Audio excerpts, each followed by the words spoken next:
with Jeremy Gardner, how he made millions in Bitcoin, crypto. He's only 25 years old, and he's one of the most well-known names in Bitcoin, crypto, blockchain. I'm also giving away cash, so you can buy some crypto. Whoops, we just lost our cover.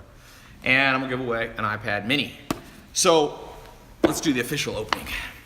Okay, welcome to another episode of the Bitcoin Crypto Mentor Mastermind. I'm bringing in the smartest people in the world on Bitcoin, cryptocurrencies, blockchain. They're mentoring me and I'm sharing it with you. I'm a relative newbie to the space, and whenever I want to learn something, I bring in geniuses. So today, thanks for being here. My pleasure. We got Jeremy Gardner. He's 25 years old. We're talking about how he made millions, how he got in before most people. He didn't just catch the trend and ride the trend that other people built. He's been in a big part of this whole movement, and he launched a company called Augur, which now market cap, and the if you look on the coin market caps is 300 or 400 million, 300 or 400 million, right? I don't check. He doesn't even check. He was a founder, a partner, I should say, at Blockchain Capital with Brock Pierce, who was in the first episode. So he was the entrepreneur in residence. He's started a very well-known, it's nonprofit education for training people in colleges around the world. What's the deal size? You as a venture capital, or I would say a crypto venture capital person, you said the companies are at what total value that you've been a part of? Well, just the companies coming out of the educational nonprofit I started are worth over $11 billion in total. Yeah, so we're gonna be talking about very important things for those of you wanting to learn at the cutting edge from the best. I'm bringing you the best. And thanks for being here. I know, how many interviews you do this week? 10? I think a dozen at this point, and I'm not done. I've got a few more tomorrow. I've already done 4 today. He said his egos might be getting too big. I'm just telling the life story constantly. Yeah, let's talk the life story. I had a real rough and tumble adolescence. Got in a lot of trouble, arrested, thrown out of schools. Did not really have a very promising future. I knew from a young age, however, that I wanted to make the world a better place. That was like a driving force in my life. And so beginning as a teenager and into my early 20s, being from a small farm town in western Massachusetts, I thought the way you changed the world and made it better was through politics. Okay. Boy. That was wrong. That was wrong. And I learned that in the summer after my sophomore year of college, I worked for the governor of Massachusetts. And then I actually ended up leaving the school I was at and working on the campaign of the woman who's now Attorney General of Massachusetts. Okay. And I became incredibly disillusioned with the role of money in politics and the inefficiency of government bureaucracy. And so for the next few months of my life, I kind of was at a loss with what I do.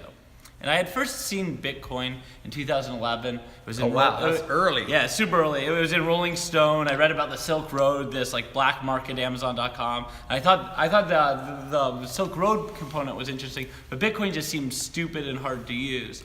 And I kind of forgot about it for a couple of years. And Bitcoin was like maybe $8 or $9 then. And then in 2013. I was working on this woman's campaign for Attorney General, and my friends were like, Bitcoin's going to $1,000. I was like, this is crazy, and I looked at the charts, and the buy-side demand was just much greater than the sell-side demand. Okay. And so I ended up buying Bitcoin, and it was around $200. And then in the next month and a half, it went to over 1,000. So you got in at, what was the very first price you got in? It was 200. $200. But then I sold. I was like, this is a crazy pump and dump. This is a scam. This is a bubble. I don't know what it is, but I don't like it. And then sure enough, over the next couple of months after I sold, the price actually declined. And so it kind of vindicated me in the short term. So you were right in the short. Right in the short term. And then what happened was, but I didn't ever learn about the technology. But what happened was, after growing really disgusted with the world of politics, I transferred to the University of Michigan, and I just happened to move into an apartment that had this kid that was one of the first Bitcoin entrepreneurs living in it. He dropped out of school to start one of the first exchanges in the United States. Which one was it? It was called Bitbox. Okay. And the company had been defrauded, and he moved back to Michigan to kind of rebuild it. But he implored me to go and learn about this technology. I was like, it's good for buying drugs off the internet and for speculating. That's what people still think. Yeah, they think exactly, it's like, of course. this is a Silk Road. And I can relate to that. But he convinced me to actually start learning about the technology, and I didn't know anyone at Michigan, so I had nothing better to do. And he convinced me to join the University of Michigan Bitcoin Club. I was like, what's a What Bitcoin year is this? Club? This is now January 2014. Okay. And I meet the head of the Bitcoin Club, and at the first meetup, we head over early, and a reporter from USA Today shows up. And she mentions that there are Bitcoin clubs at MIT and Stanford, partway through the interview. And I hadn't had much to contribute before then, but from there, the politician in me saw this organizing opportunity. And I ended up reaching out to the heads of the MIT and Stanford clubs. That same night, they were already planning a call, actually. We got on a call. They were talking about their respective successes and failures as organizations, offering to share resources. And at the end of the call, I say, why don't we create an organization out of these Bitcoin clubs at these universities? And maybe by the end of the semester, we'd have a dozen Bitcoin clubs around the United States. At that time, everyone was like, sure, go ahead. And I just thought it was a resume booster. Right. But then So you didn't totally see it. I didn't totally see it yet. And I kept on learning about Bitcoin and getting more and more excited. What I realized was that the internet has been this extraordinary conduit for the exchange of information. Yeah. As a result, much of humanity's knowledge has been uploaded to the World Wide Web. However, if you want to exchange value online, yes, you still rely, whether that value is your house, your car, you want to sell the rights to your music, or just exchange money, you still rely on the same legacy institutions, such as banks and governments, that have existed for decades or even centuries. Yeah, the biggest innovation was like PayPal. Yeah, or something, and but PayPal that's and still, Venmo, which yeah, feel instantaneous for consumers, actually is taking days in the back Right. end to settle, and it usually goes through paper settlement. It's insane. Yeah. There actually hasn't been a tool that has allowed for the exchange of value that's as frictionless and peer-to-peer like email until Bitcoin. Yeah. And so as I began to actually read about Bitcoin, I was like, holy shit, like this is big. This is actually a way for us to not rely on those really just ugly legacy institutions. I had been at Occupy Wall Street in 2011, at Zuccotti Park, marching against the big banks, and nothing had been accomplished. Yeah. And all of a sudden I saw this tool that allowed you to have a bank account in your pocket. Like you didn't need a bank. You could be your own bank. And that was a really powerful concept. And that got me very excited. And so that got me excited. And then Mt. Gox, the world's largest Bitcoin exchange in the world, imploded. Mm-hmm. Why did it implode?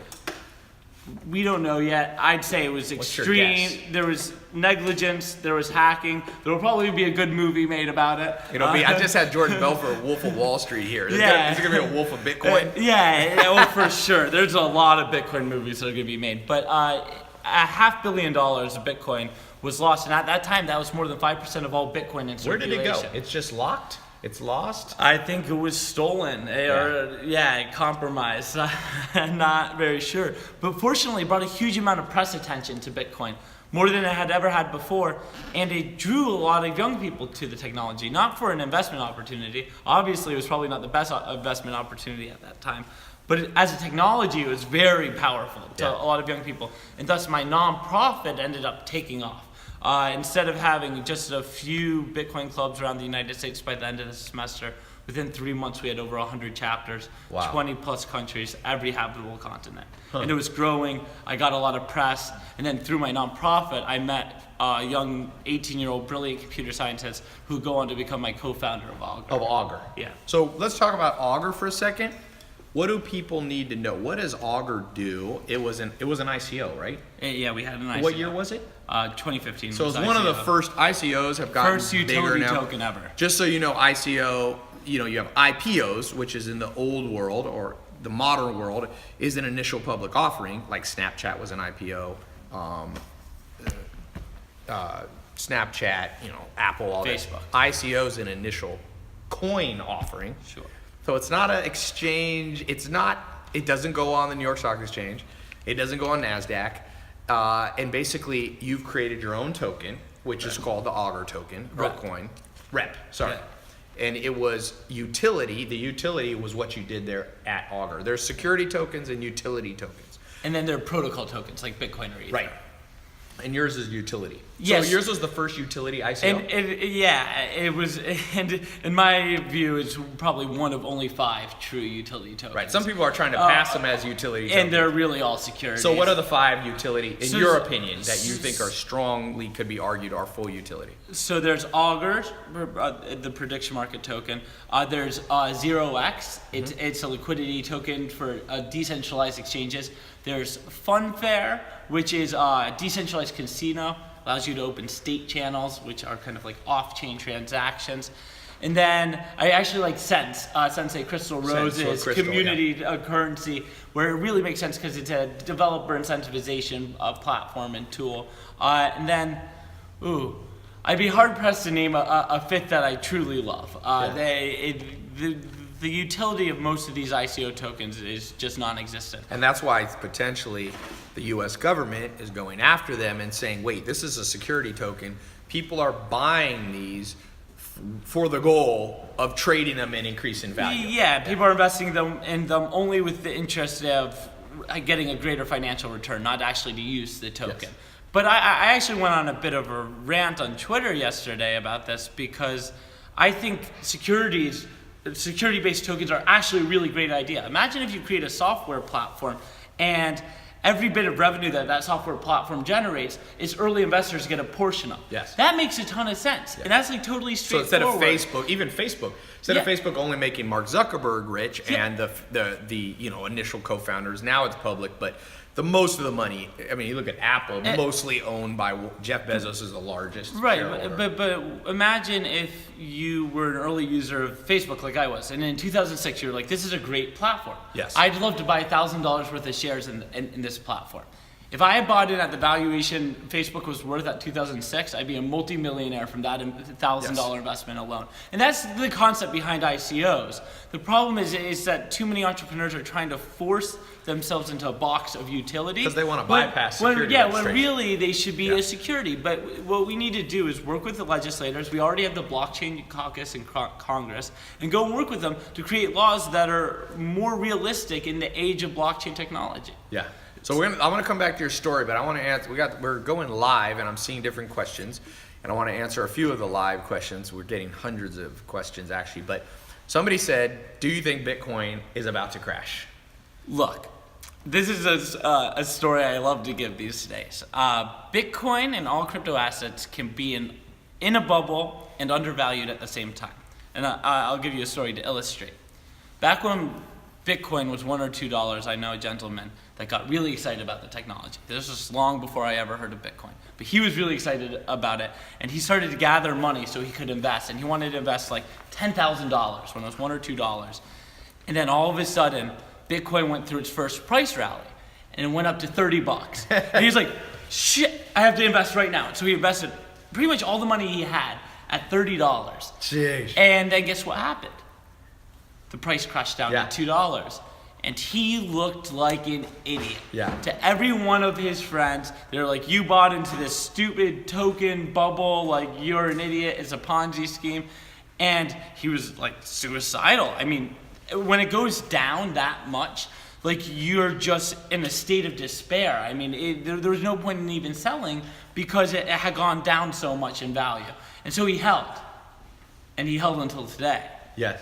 Doesn't look like an idiot anymore. He doesn't look. Mark Cuban sat in this chair right here and told me, he said, Ty, you only got to get rich once and people forget all your quote unquote You only mistakes. need to be right once. Yeah. I mean, it's not even being rich. It's just like in life, people remember what you were right about, not what you were wrong about. As long as you are right at least once. Yes. You got to be right at least once. So your answer is Bitcoin can go down. It could go down. You should 90, buy more if it goes. I hope Bitcoin goes to $2. Exactly. I will $2. I will buy every single coin out there for $2 right now. No, but like how many coins are in circulation? Around 16 or 17 million of the 21 million that will in total be 2040 it caps out, right? No, 2140.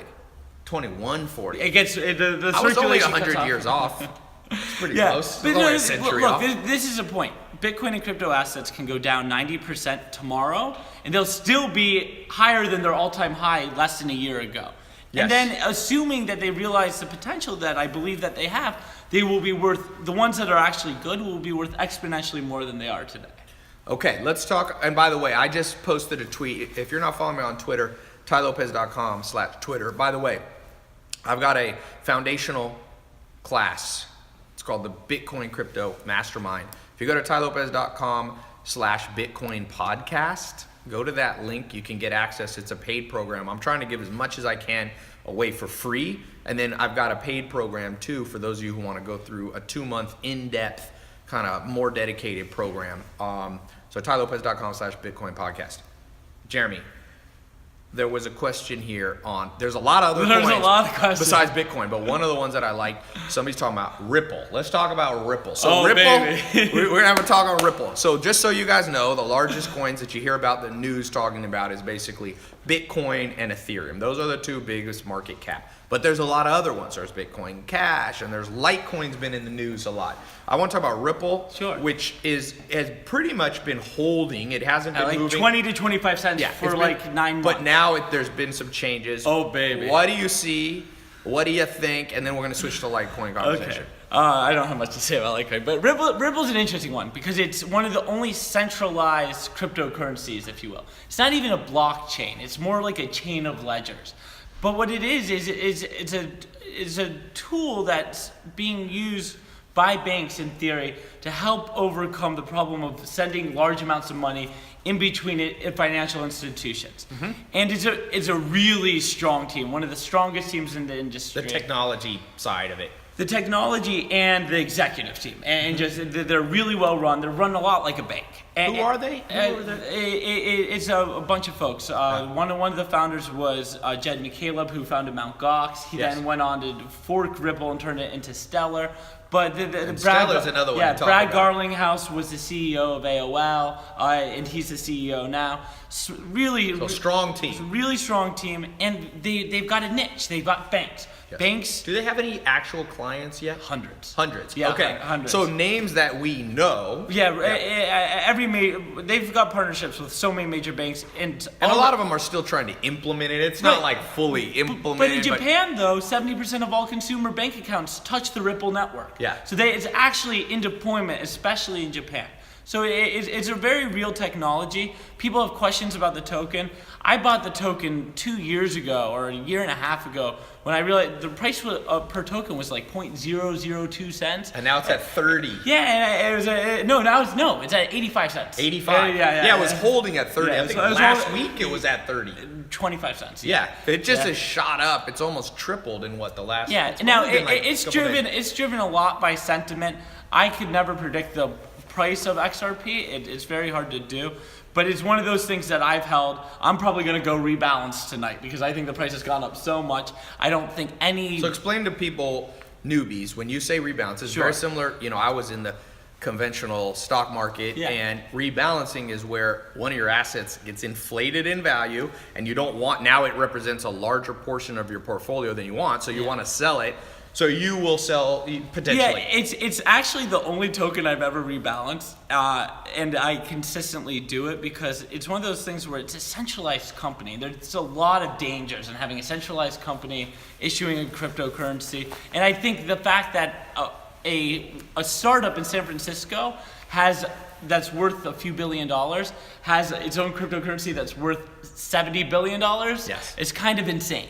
Yes. You know, so I rebalance. I mean, you should do this with any portfolio that you have. You should have a thesis around what you're investing in. Yes. And unless your thesis around the technology you're investing in changes, as opposed to the value of that technology, you should always rebalance. Yes. Because that means just other people have realized your thesis, but it should still make up the same percentage of your portfolio as it did when it was undervalued. Unless something about the technology itself is So changing. Ripple, because it hasn't necessarily, your thesis on why it's a valuable token hasn't changed, but the price has changed, Right. you're going to rebalance it down. Exactly. So, and just for I saw a few questions, people still not completely understanding. Explain maybe in even simpler terms how the Ripple technology is being used, let's say in banks in Japan. Right. So Ripple has 3 different components of its technology. The XRP, the cryptocurrency, is actually the least used part of their tech. But it's the most talked about. It's the most talked about, Yeah. obviously. But the Ripple protocol actually just allows for banks to send messages to one another. There's a system called SWIFT that is when you do a wire now, it uses the it's SWIFT system. but it's a totally broken system, Yes. and Ripple as a company is looking to replace that. What its token is looking to do, which is kind of separate than its messaging system, is allow banks to more frictionlessly send money overseas to one another with greater liquidity and speed than they can now. So will the banks be using Yes. the token? So that's the thesis. Now, Yes. they're not really using it today. Not The using it. thesis is if this can reach $100 billion or $500 billion market cap, it can actually be an incredible liquidity tool, especially if it has the stability it historically has accepted into these run-ups, Yes. where it actually stays between a very small number, between 20 and 25 cents for the past 9 months. Then it could be actually a really cool bank liquidity transfer tool. So if you were going to give a call for yourself at 80 cents, you feel like it's a bit high for you. It's not that it's a bit high. It's too big, too large of a part of your portfolio. I think right the now. whole crypto market is based off of speculative value right now. Yes. And that the same goes for XRP. XRP has a really strong company behind it and strong partnerships behind it, and thus it makes sense that it's highly valued. But I can't reasonably say any of the companies, I can't even say Bitcoin or Ether are reasonably priced right now, because in reality, they're probably not, but they're based off of future value, and thus they could go up exponentially more than they are right now, and that's why we'll never sell any of these in their entirety. You just kind of have to rebalance and decide sometimes when you're going to take cash off the table. Yeah. So now let's switch. Let's go back to your story, then we'll come back to Litecoin. Sure. And we can talk about Stellar and some things. Some of these smaller cryptocurrencies are less well known in mainstream.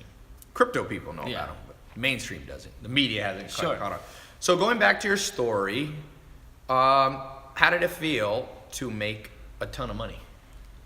Let's talk about money, because this is complicated for people. Yeah, I mean, so people, because I'm 25, and because I have all these different things on my resume, people love to talk about how I've made a ton of money. I love to party all over the world. Yeah, because you don't mind partying. No, I love partying. I love partying, but the money component, as long as I have the money to go travel around the world, Freedom. yeah, party, adventure, and go invest in technologies I think are going to make the world a better place. That's all I care about. Like, I don't care about cars, I don't care about clothes, I don't own any houses, I don't own any boats. Like, that's not what I value. What I invest my money into is almost entirely into startups, into new technologies, into people, really. I do a lot of philanthropy. And then my money, I mean, my money I spend, on food and drink. That's really it. And you have something called the Crypto Mansion. Yeah, the Crypto Castle. Castle, sorry. Gotta have a little alliteration, the double C's. Everything I do, I try to do with alliteration. So, Crypto Castle, how many people living at this Crypto Castle? Right now, I'm not sure. Maybe 7, 8. It fluctuates, And so it's kind of a cross between getting work done and having fun. Yeah, well, it's incredible. I mean, Augur was started there. Comma AI, the self-driving car startup, was founded in my basement. There's a whole trading operation from a couple former bankers that just quit their jobs to go. Because you're starting your own crypto hedge fund, right? Correct. Or is it a VC fund? It's a hybrid, hybrid VC. venture fund. Yeah, but it's A veg fund. It's pretty much when I moved to San Francisco in 2014, I realized that there were no central social places for the people in the blockchain industry, and I wanted to have a gathering place where people could go hang out. So with the Augur team, when we raised a bit of money, we found this great house in the Potrero Hill neighborhood. 3 stories, sweeping views of San Francisco and the Bay, and just one big open 3rd floor where people could just come hang out and talk. And I do crypto cookouts where we barbecue, and just interesting people can come and talk about this technology and like mesh and just explore this technology further. It's not a huge party place, I throw parties there, but they tend to be fairly intellectual. You go out, you party more at clubs. Yeah. I've seen you at clubs. We were at the Mondrian Sky Bar. You had we'll leave it at you had You had a bit of fun. Yeah, always. I mean, What's the point of money if you don't enjoy it, right? To me, I've got an ethos, and it has nothing to do with money. It's this: in order for me to be happy in life, I have to have two things. I have to be working towards changing the world at scale, and having fun. And it's a constant rebalancing. Back to that term. Right now, because I'm starting this venture hedge fund, for 2018, I've set a bunch of goals out for myself. I just published this in a blog post where I'm going to totally turn down the partying, really focus on mindfulness and meditation, and really focus on my work ethos, starting this organization, because now I'm responsible for $50 to $75 million of other people's money. Yeah. And so I have to be much more of an adult. So, you can't have the Jordan Belfort no, Wolf of Wall Street Lamborghini, like where you take some horse tranquilizers. No, I don't want to be like Wall Street. I really I want to be focusing on deploying this money to make the world a better place. And so I call it an impact fund, although it's not an impact fund in the historical sense of the term. Yeah, I tell people, I always say there's 3 types of businesses out there. Level 1, which is people are making money, but they're exploiting others. It's the worst. Level 2 is companies are making money, and it's neutral, like a hotel or something. The world's not really worse off or better off from a hotel. And then there's level 3 businesses where you're making money, and you're changing the world positively. And if you can, at best, try not to have any level 1.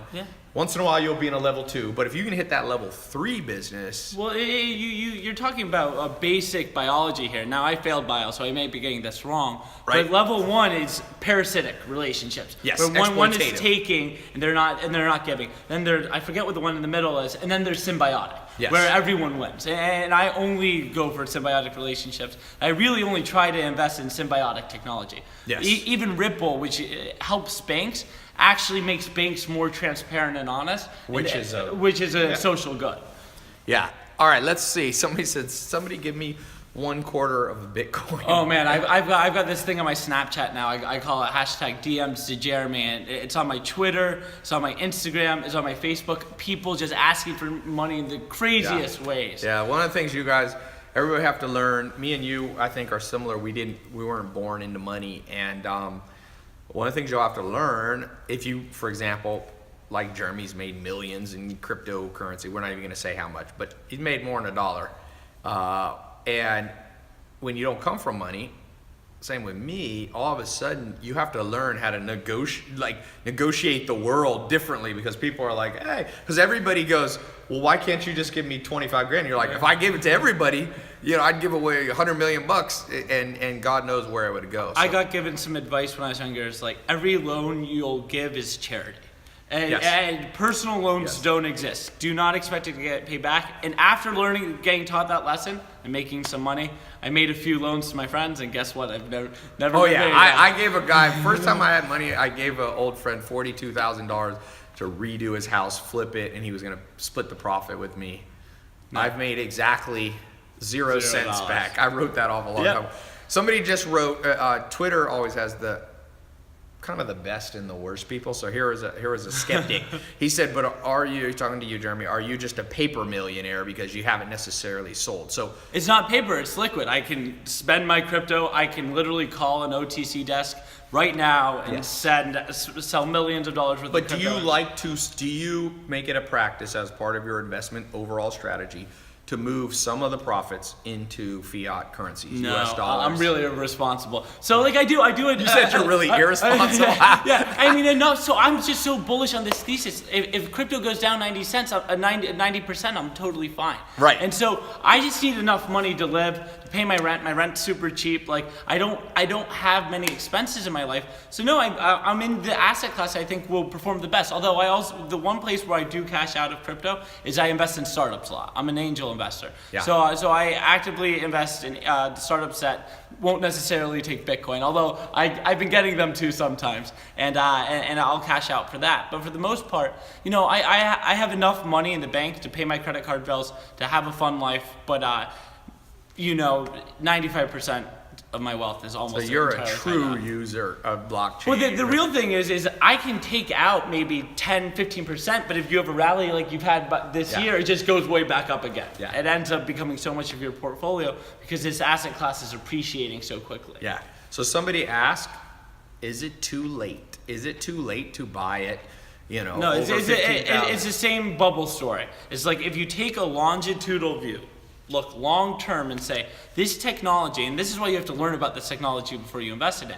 This technology is going to change our conception of how value is exchanged and held.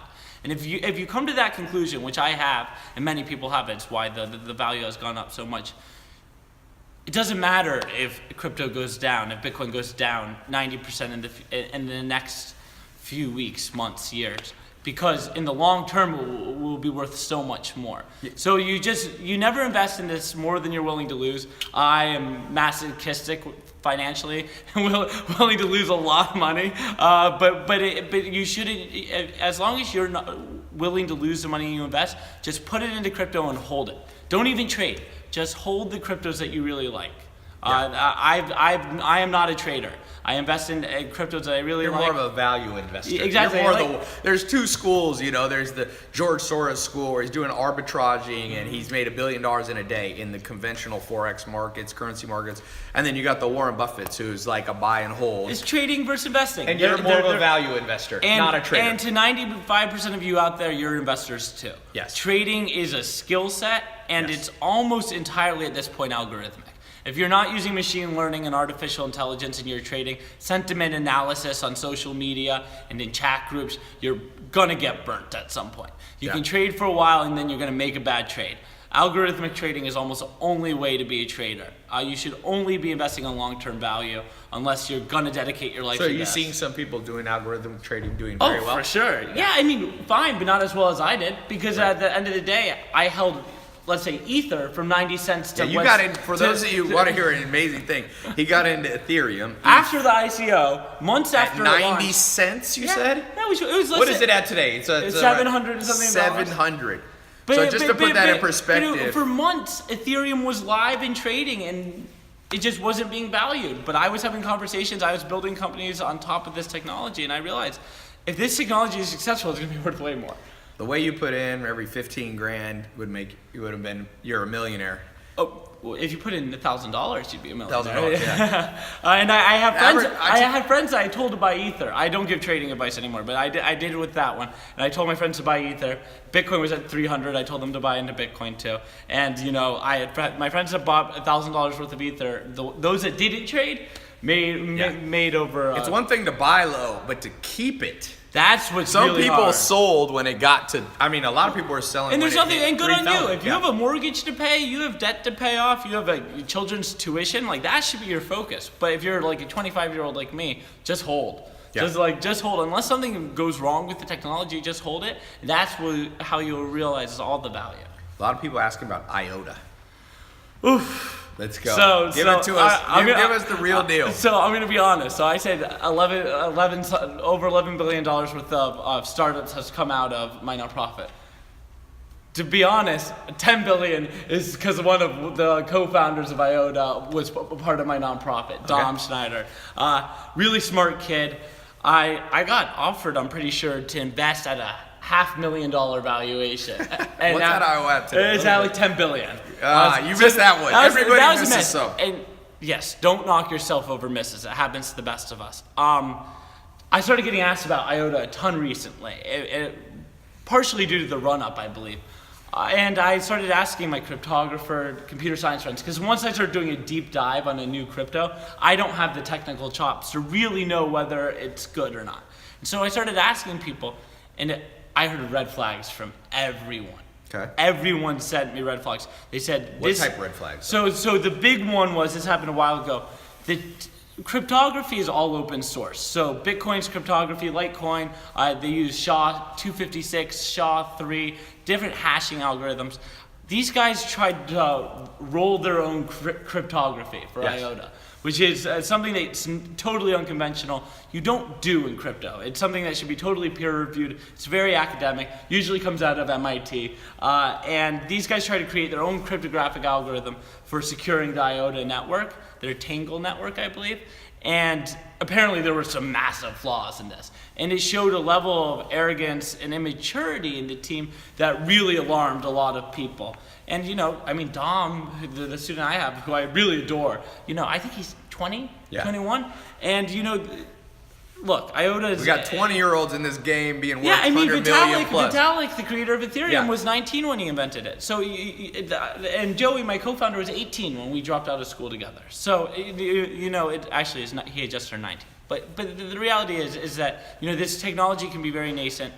I think IOTA is overvalued. I think a lot of these cryptos are overvalued. But I'm not really investing in cryptos right now that are worth So over for someone, $1 billion. I see people asking, what is IOTA? We got a lot of people on. So they are a blockchain, and I may be wrong. I don't know them that well. I've only recently educated myself a bit about them, but it's pretty much a blockchain for IoT and supply chains, the Internet of Things. And it's a very ambitious project. They use a very different sort of technology than what other blockchains do that should make it more scalable and much cheaper to When you say scalable, it's faster? It grows. It can handle many more transactions on the network as it gets bigger. Where Bitcoin has kind of Yeah, had it a has a huge scalability issues. Yeah. But so it's interesting. I would be skeptical about any sort of blockchain that hasn't realized or demonstrated clear value that's worth over $1 billion. I think XRP, Ethereum, Bitcoin actually have demonstrated very clear value that makes them worth so much. But any blockchain technology, any crypto token that's valued above $1 billion, you don't see any real world deployments on top of it. Like even CryptoKitties on top of Ethereum is a great use case. It shows that there's a demand for a digital scarcity online. And it seems that Ether has proved itself as It's something getting that's there. The smart contract side of things. Oh yeah, I mean, Most ICOs are launching on it. It's being used. It's got very strong use cases.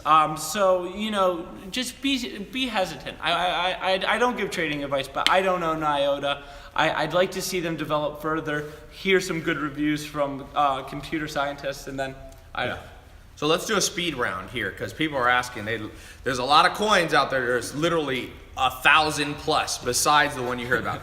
Neo, thoughts? It is vaporware. You know, if you're interested in blockchain technology team out of East Asia, check out Quantum.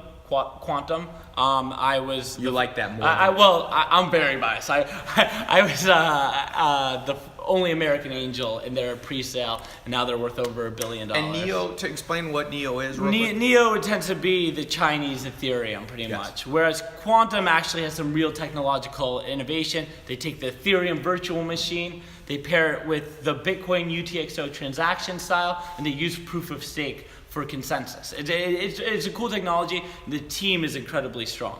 So they're based where? They're based primarily in Shanghai, but I think moving more towards Singapore, and also have an office in Denver. But just look at the GitHub code repositories of Neo versus Quantum, and you'll see why Quantum is a much better bet if you have an East Asia thesis, which I do. And by the way, if we're losing some of you, the whole point of this show and this live call and what I'm doing is I want to get people in a place to, number one, understand this stuff's probably not going to be stopped. Bill Gates has said, hey, we're not stopping it's it. It's a tour de force. Even who was it, Janet Yellen, the big, U.S. Fed, Federal Reserve, she said, look, this is outside of our, she's not a big believer, but she's like, this stuff is its own world that's being developed. This is kind of like the internet in the late 1990s. Get with the program or be left behind. Even Microsoft and Bill Gates got left behind. They didn't catch this. So if you feel a little bit like, oh, I'm lost here, that's good. Yeah. You want to be, I always am trying to get myself around people or in rooms where I feel lost because always be the dumbest person in the room. It's like lifting weights. If you're the strongest person, if you're your own personal trainer, you're not going to be as strong as if you have somebody stronger than you pushing you for the next rep. So this is mental reps, trying to get you guys smarter. So let's talk about, somebody talked about Steam.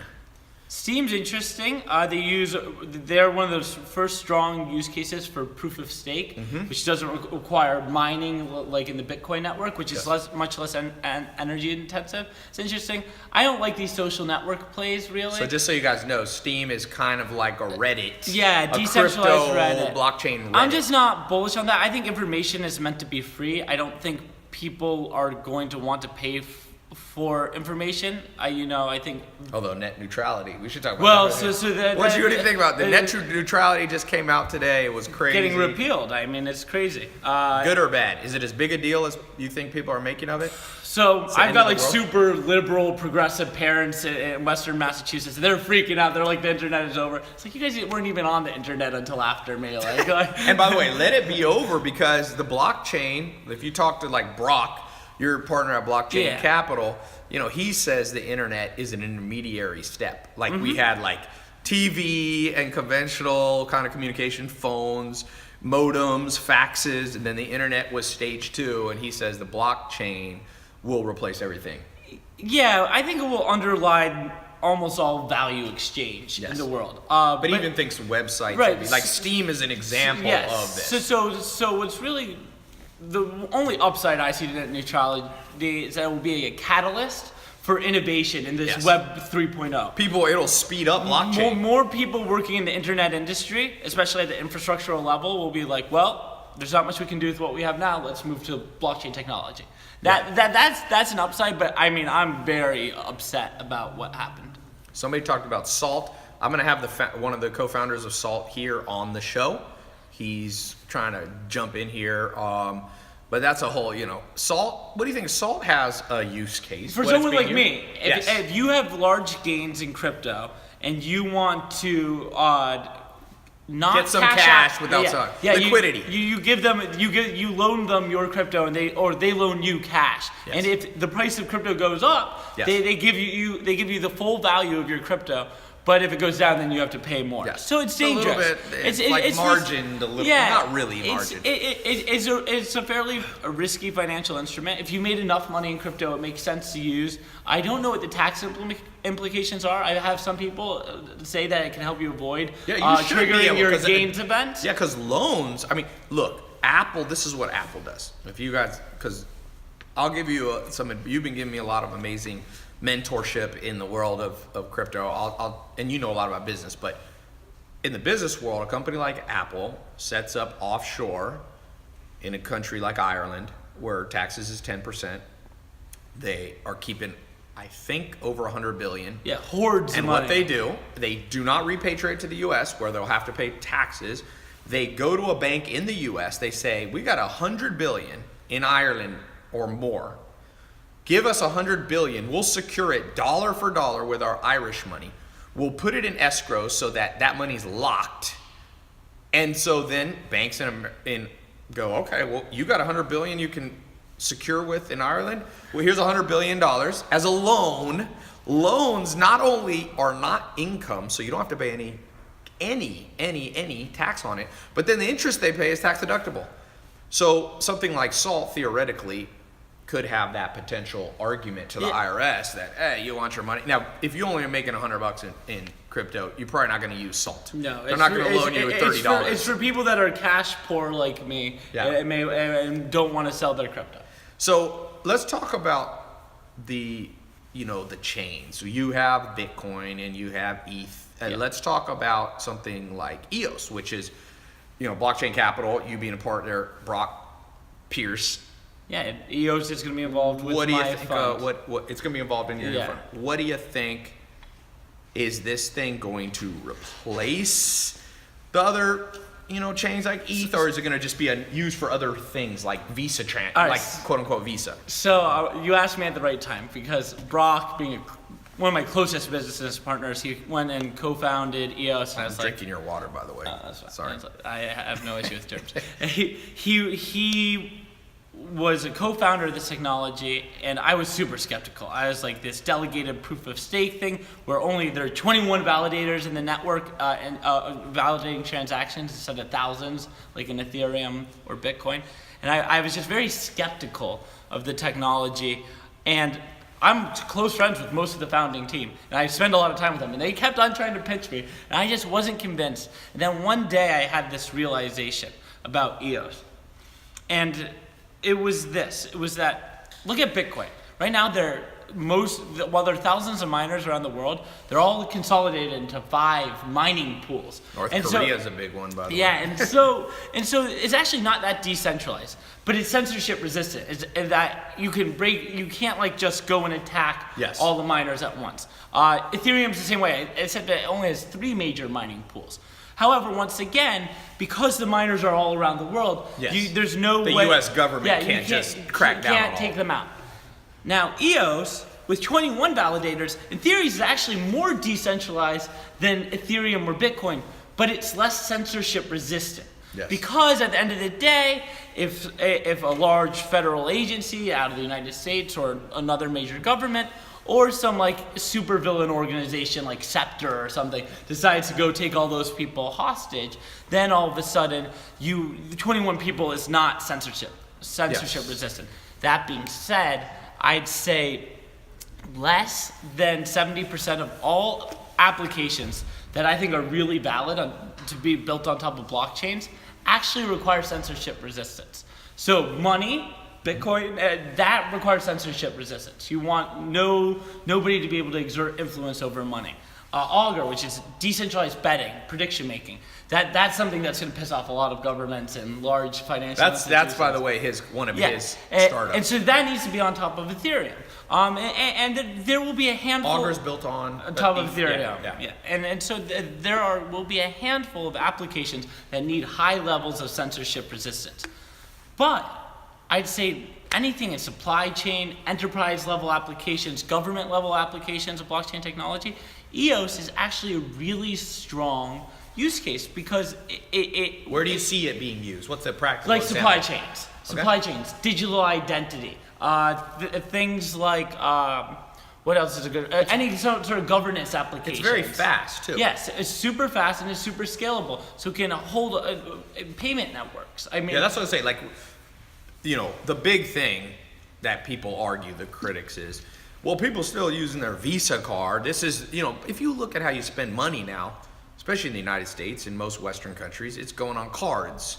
And Bitcoin probably can't handle that, right? If all of a sudden everybody was doing their credit card transaction on Bitcoin network, it's going to explode. The Bitcoin network can handle up to about 7 transactions a second. Yeah. The Visa network can handle up to 6,000. Yeah. But and the EOS is they claim over tens of thousands. Yeah, faster than the Visa network. And this is also one of the reasons why you can't do micropayments with Visa. Unless you're like iTunes and Apple, very few vendors can get payment relationships where they can accept less than $100 or $1 per transaction. Yeah, because there's too much cost to it. So if you're talking about content sharing and content creating, yes, like something like Steam.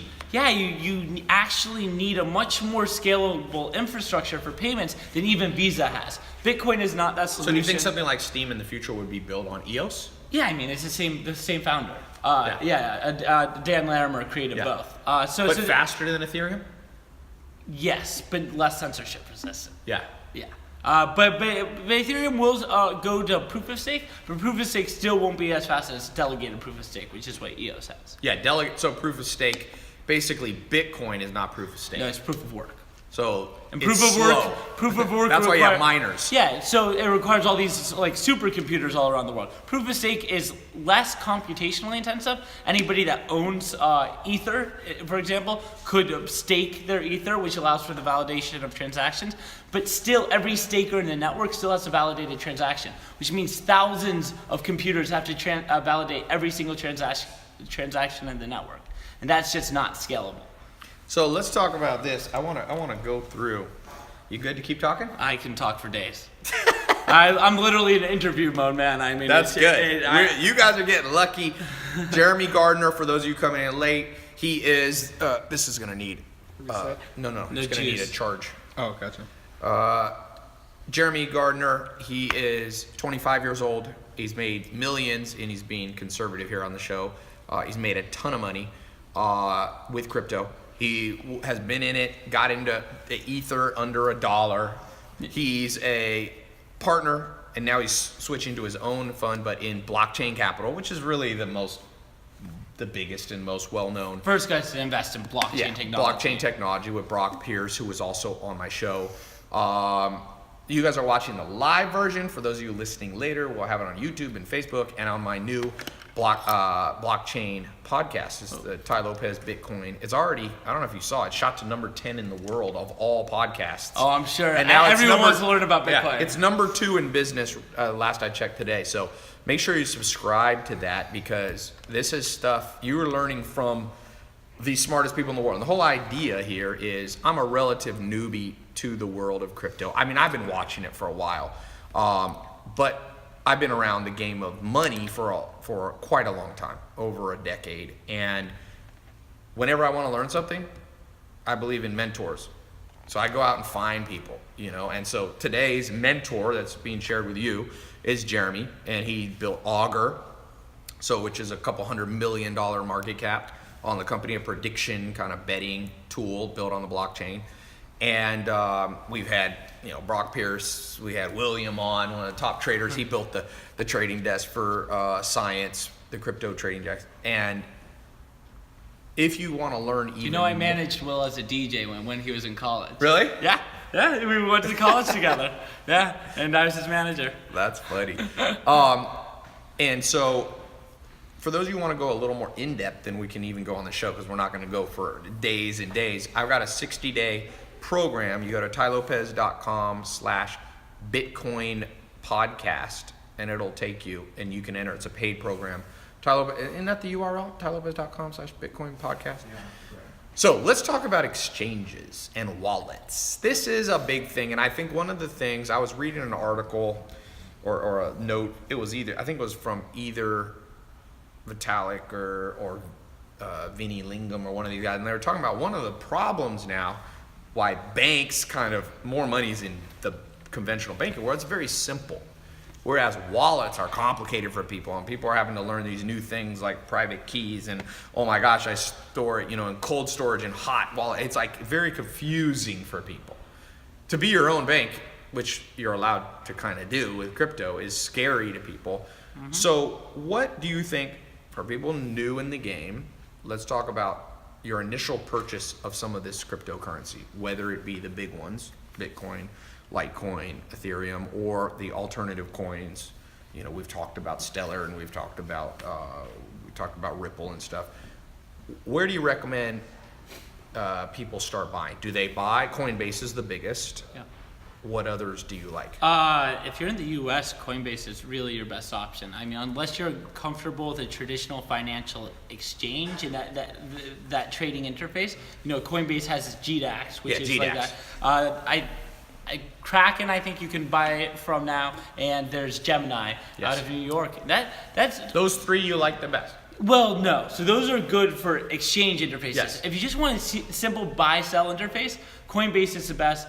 Circle used to be great, but they shut down that business a while ago. I'm sure they're regretting it now. I don't even know. I mean, Coinbase, now let's talk about to buy altcoins, because Coinbase, you're not necessarily buying, Ripple, you're not buying Stellar, you're not buying Cents, you're not buying, Correct.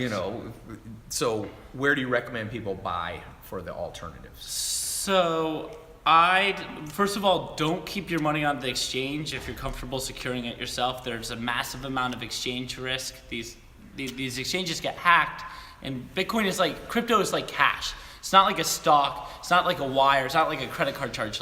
Once it's gone, it's gone. Yeah, if you lose your cash, if you leave 10,000, if you have my true story, my dad came once in my life. I didn't grow up with my dad, but once in my life when I started making a little bit of money, I sent him a ticket. I said, let's go on a trip to Puerto Rico. Only trip I ever did in my life with my dad. So he flies in, meets me in Puerto Rico, and he's having a heart attack. He's not literally, but he's like, Ty, this is the worst day of my life. I want to go back to LA. I'm like, Dad, what happened? He's like, so my dad was unbanked. One of the things that crypto is going to help with is the unbanked. My dad was born in Harlem, not to wealthy family. His dad worked in the mechanic in the subway system. Harlem is not a rich place. My dad never has had a bank account in his life to this day. He's never had a credit card. He doesn't trust it. My dad went to prison, so he doesn't love the system. And so he kept in cash. So we're in Puerto Rico, and he goes, I have $3,000 in my sock. And my sock is not in my luggage anymore. You lose it. You lose $3,000. You can't walk up to somebody, even if you saw them steal the cash from you, unless you have proof, video of them taking it, they are just like, No, I already had $3,000. You're gonna have to snuff them. You're gonna have to Don't tag snuff them, but now we know how Jeremy thinks. He may murder you if you steal the money. But Don't steal my money. Yeah, don't steal your money, or he has Pablo Escobar's cousin coming for you. So let's talk. So if you put money on exchange and the exchange folds, like what's the one you were talking about earlier? That folded exchange? Circle. No, not Circle. You're talking about earlier, the big one that got Mt. hacked. Gox. Yeah. So there's precedent for these things disappearing. So if you're gonna take your money, so Gemini, Kraken, Coinbase, if you're taking your money off, okay, what do you like? Cold storage is really good. I mean, so I like Coinbase because they're insured. Yes. So like, unless you're responsible, which you probably will be if you get hacked, but if they get hacked, all their money is insured up to every single coin that they hold. Does it have a limit though on FDIC? No, it's a broader insurance than that. It's Okay, like they it's don't not have just FDIC. they don't have FDIC. So insurance. keeping it in Coinbase is It's fine if you're going to keep it on if you have exchange. good security and don't have your phone number Yes. used as a recovery What do option. you use? Do you use like a Google Auth? Yeah, so use Google Auth and then That's an app you download called Google Authenticator. It's on your phone. It continually changes numbers when you go to log in.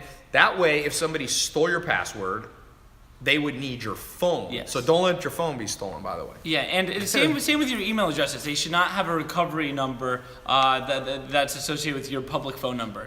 Get a Google Voice number or something. Yeah, because if you use your main phone number and that thing goes down, I mean, there's been instances where people have called in. This happened. swapped. No, this has happened just to every single person I worked with. I'm the Really? only one of my close colleagues I know. So is that didn't using a get Google hacked. number? Was that a trick? No, so what? Well, yes. So that's why they didn't get me. They couldn't transfer because them. my phone number wasn't associated with any of my online accounts. So that was really big. But if you want to secure your crypto, hardware wallets are a great place to start. Trezor. Yeah. I just got my Ledger Nano Blue, which is like a little iPad Yep. where you can see all your cryptos on. You believe in a dedicated laptop? One of my should. trader buddies, he's like, Yeah. dude, I got a laptop I don't use for anything else. I should. I should 100% have my own laptop, like a little Chromebook. It's fine. It Yep. costs $200. Yep. $150 off Amazon. And you should probably do all your trading on that. You should And use strap a VPN. tape it to your body, sleep with it. Hey, we're in an explosive vest, so if anyone tries to take Yeah. it, at least you're going with it. It's real simple to do. You just walk around with stuff strapped to your But body. hardware storage is a really good place to go. But really, any uninsured exchange is a bad place. But if you want to buy alts, there's Poloniex, Yes. there's Kraken, there's BitTorrent, there's Binance, which my friends have been raging about. I haven't used it yet. Polonia, BitTorrent is kind of the biggest. Yeah, those are the big ones. But Binance is based out in South Korea. Well, who knows? Because South Korea just kind of banned Bitcoin banking illegally. These government. Let's talk about this for a second. Our government's gonna have a literal, I could see this coming to a place, right now it's not big enough that it's threatening fiat currency. It's not quite there yet. Right. It's small. Well, in some countries, Venezuela, Zimbabwe, it does 100%. Yes, but Zimbabwe Yeah, is sure. in chaos. Yeah.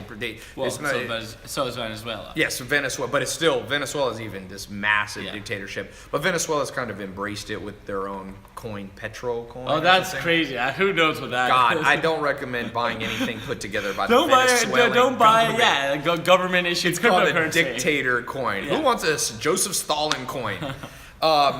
So, do you think there comes a time when the U.S. government, this happened in Russia, this happened in China, this happened in Korea, do you think there is a time where the U.S. government goes, hell no, and they'll say that it's a threat to the stability of the U.S. finance system and the global economy, so they're going to have reasons to come in. What's your worry there, if any? So 4 years ago when I got into this industry, that was the number one existential threat to crypto. Yes. And then since then, it's actually much more become internal strife, especially within Bitcoin.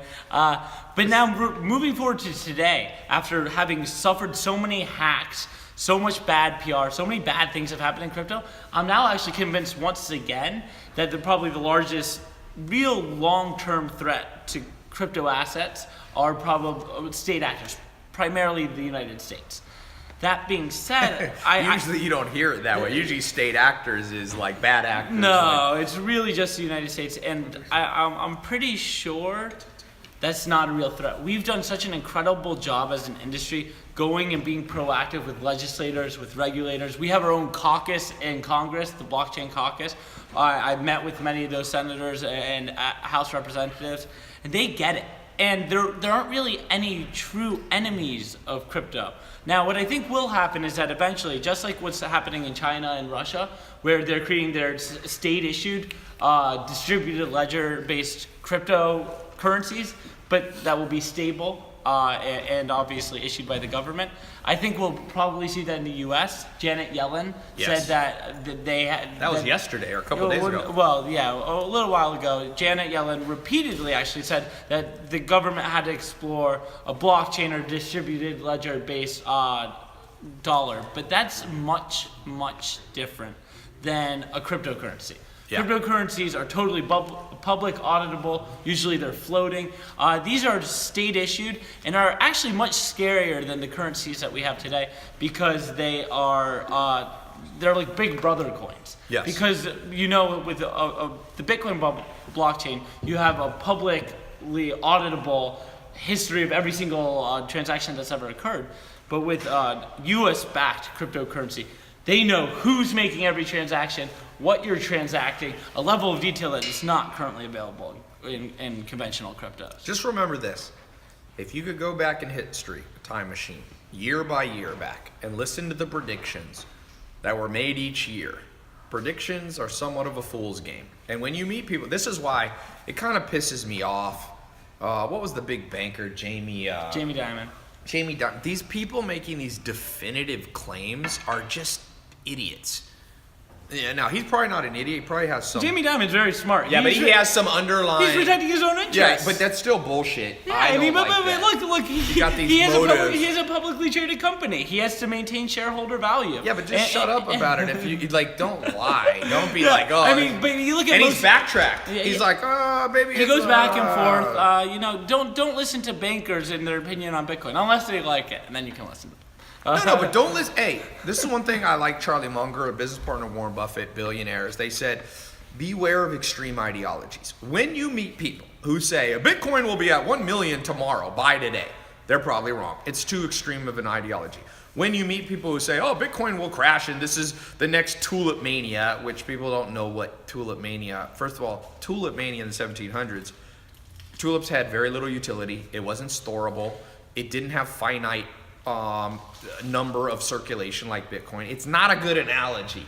No. So why not be in the middle? That's how intelligent people talk. Yeah, know what you don't know. I don't even claim to be an expert on this stuff. There is no expert. You know, one of my biggest things that pisses me off, like now I'm posting a little more on my Twitter and stuff, and I have a pretty big Twitter following, so I get to have every weirdo in the world reply, and people are like, Ty, you're new to this. And I'm like, how fucking long have you been in it? 2 years. Since 2016. Whoa, you are a fucking OG of money. You just because the shit's gone up in the 1 year, you didn't have shit to do with it. Did you build the fucking blockchain technologies that is going? No.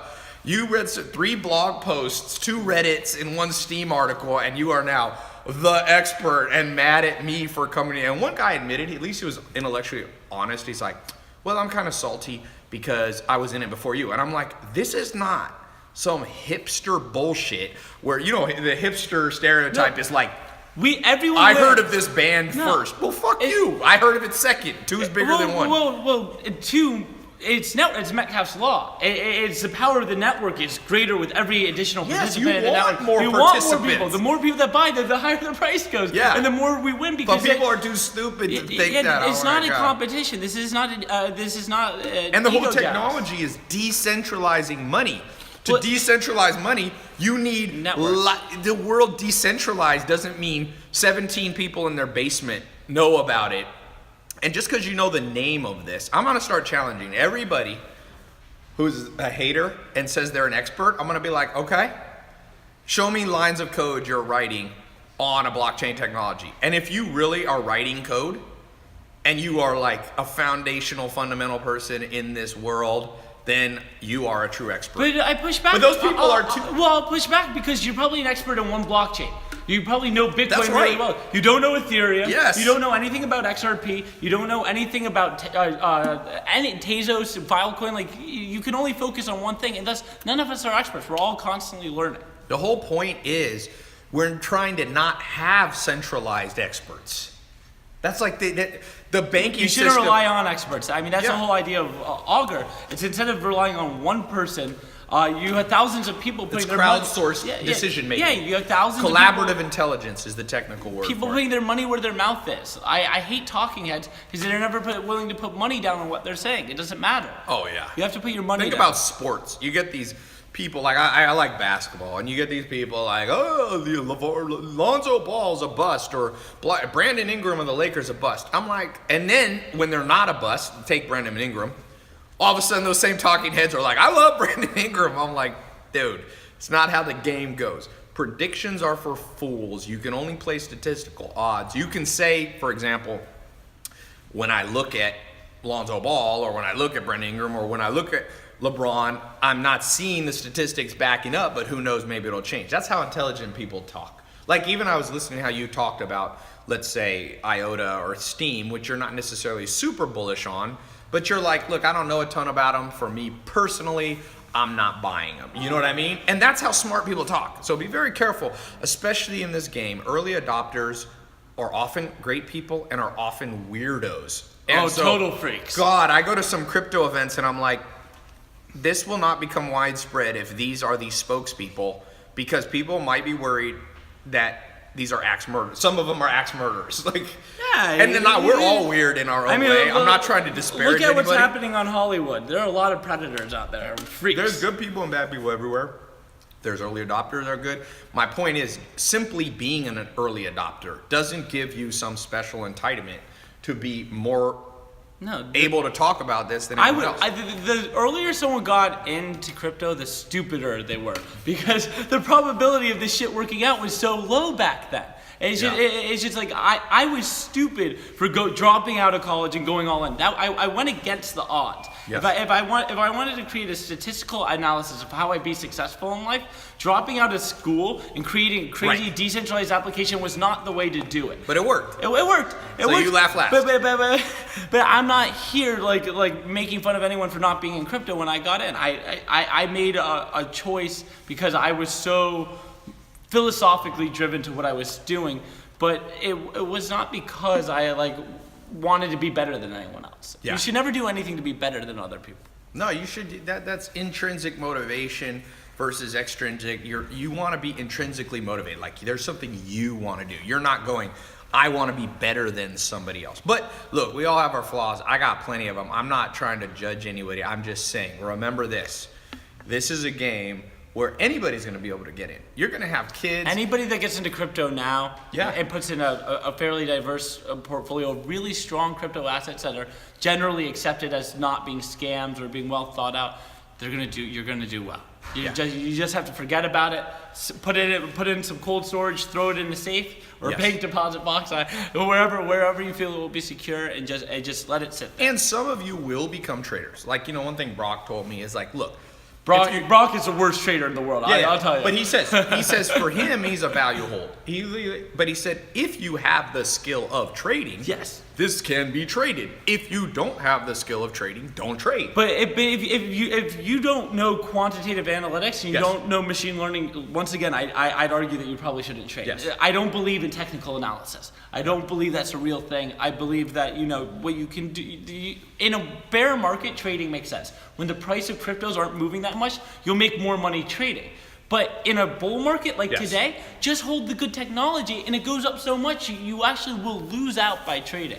Okay, we're going to do a speed round as we wrap up here. And we're going to record some stuff for the program. You got a minute after this to record a lesson or two? Are these people always so angry? Oh, dude, actually, I will say this has been one of the least... People are loving it. This is a great video. The world market's about to crash. People are talk Stratus, thoughts on Ripple. I love you guys. Okay, all right, now we're getting positive. No, dude, this is what I've learned. It's very interesting. YouTube Live has the most haters, but the most intelligent people. Interesting. It's like very divided. So Facebook is more positive in general always. Yes. Instagram is definitely more positive. Yeah. Well, they do a very good job. They've done that Insta, actually. You may have lost. You may have You cursed lost it. Insta. Did you actually triple check it was charging? It It's may have not been charging, but not charging fast It was enough. plugged in. It's live. It's got right here. Huh? No, trust me. There's no It's display, though. gone. You can tell. No, it probably just died because it wasn't charging fast enough. As I said, it crashed. Twitter is interesting because Twitter for sure has the most kids in their basement, But Twitter, but also has a lot of crypto smart people. if you want to learn about crypto in real time, the best place to learn, there's no website, there's no news site, no forum better than crypto. You just need to follow Better the right than people. Twitter. Yeah, better than Twitter. Twitter. Yeah. Twitter or you like Steam. I mean, there's stuff Twitter, on YouTube. but Steam is kind of biased. You don't get any Right. real Bitcoin people on it. I think but Twitter is just full of brilliant people having really smart conversations in real time. It's where I get most of my crypto news. It's a great tool. So let's talk about. I'm gonna do a speed run. How come these are not? How come these are dead? They were like at 20% when we started. I don't know why it wasn't charging all the way. But I'm saying they should start at 100 before we start the show. That doesn't make sense to be at 20%. All right, I'm gonna do a speed round. So I'm going on CoinMarketCap. We're just gonna talk about some coins that we haven't talked about because for some people, they're interested in, Bitcoin, which is kind of gold 2.0, and other people are interested in these other dealios. All right, live. Let's get our Instagram back. What the fuck is that? Is that a 10 or an 8 plus? 8+. Okay, let me do this. I'm gonna give away some cash giveaway while we do this. Let's give away $100. You can buy a little Bitcoin with this. What is the name of the company that Jeremy started that is a predictive tool, predictive marketing analysis tool, kind of like a betting tool using collaborative You got intelligence? a misspelling on the top left. All right, I'm gonna pick yeah. one. Let's see here. Get someone that spells it right. Get someone that spells it right. That guy. All right. Armin, are you helping taking pictures? Okay. Which one? I don't care. Tarek said augur. A-U-G-U-R. Marco, Ty is actually really intelligent and seeing things before they're really big or even bigger. Cardano, somebody talk. Let's start. Somebody mentioned Cardano. So $100 will be PayPaling. Cardano's a new one. I know Charles Hoskinson, the founder of Cardano. Super smart. He's had issues with leading teams before. What is Cardano's white paper? I think it's kind is? of like a better version of Ethereum, kind of like EOS. So it's a platform people are going to build Yeah, it's a on. new blockchain. Yeah. But I don't know nearly enough about it to talk about it, so I'll leave it at that. All right, I'm pulling up CoinMarketCap, and we're just going to go through. Actually, you know what? Here's what we're going to do. We're going to wrap this up. We're going to be doing a lesson for those of you who are in the program at tylopez.com/Bitcoin podcast. This is going to be a fascinating lesson. So those of you, we basically have a mastermind. I'm bringing in, trying to share. We just shared an hour and 12 minutes of free information. Very powerful stuff. But I want to take a handful of you through a 60-day mentorship. That the mentorship I'm going through with these smart guys, these top foundational people like Jeremy, like Brock, all these different teachers like William. And so we're going to do a lesson right now for those of you that are already in. If you're not in, go tylopez.com/Bitcoin podcast. 2 words, Bitcoin podcast. And you'll see the page, you'll see how much it costs, you'll see all that stuff. So You want to say that again here for Insta? no, we're done with Insta. So we're gonna wrap up. I'm gonna give away, we said, an iPad mini. And the next question is, what is the name of the technology or the company that banks are using in Japan that Jeremy was talking about? First person, not Litecoin. We're gonna let them all catch up here. Somebody said Apple. Got some of the letters correct, but you don't have all of them. Let's see. All right, let's pick a winner here on YouTube. Tell me when to. No, we did YouTube last time. Let's do Twitter. Tell me when to stop. Wait, don't Is there a look. girl? Don't look. You She gotta. looks cute. Oh. No, you can't pick like that. Well, so I'm trying to. I'm just choosing based off the pictures. No, don't do that. Close your eyes. Close your eyes and do it. Now. All right. Ripple. Ripple. We got it. No sickness or something? We're sending you this bad boy. It's an iPad mini 4, 128 gigs.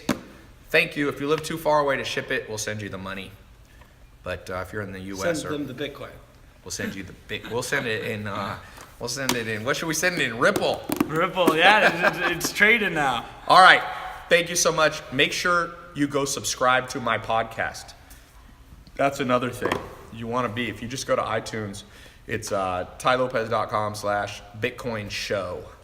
Subscribe there. It's a top 3 business show now in the world.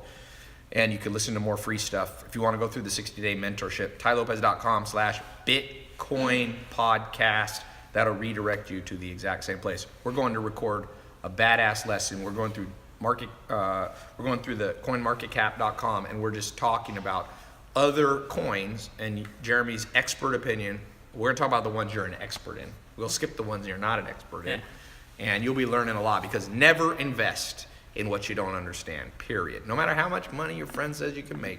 If you want to get in Bitcoin, if you want to get in altcoins, don't invest out of ignorance. Invest out of education and intelligence. And then when the markets move up and down, you'll be able to hold your position and not freak out.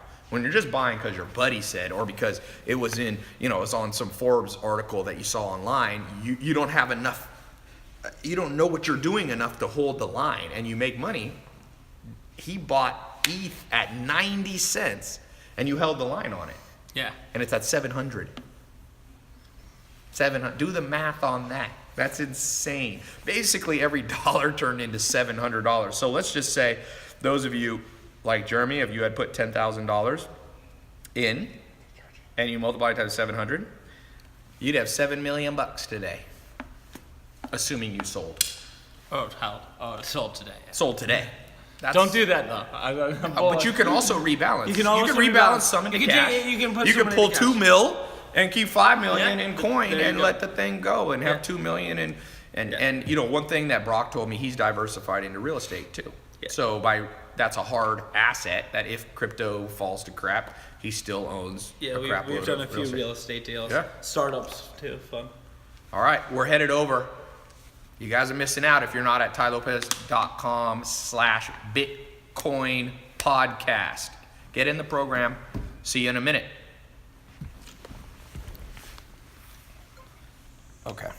Yeah. I want to start with all these at 95%. What happened to these 2 Instagram phones? Our backup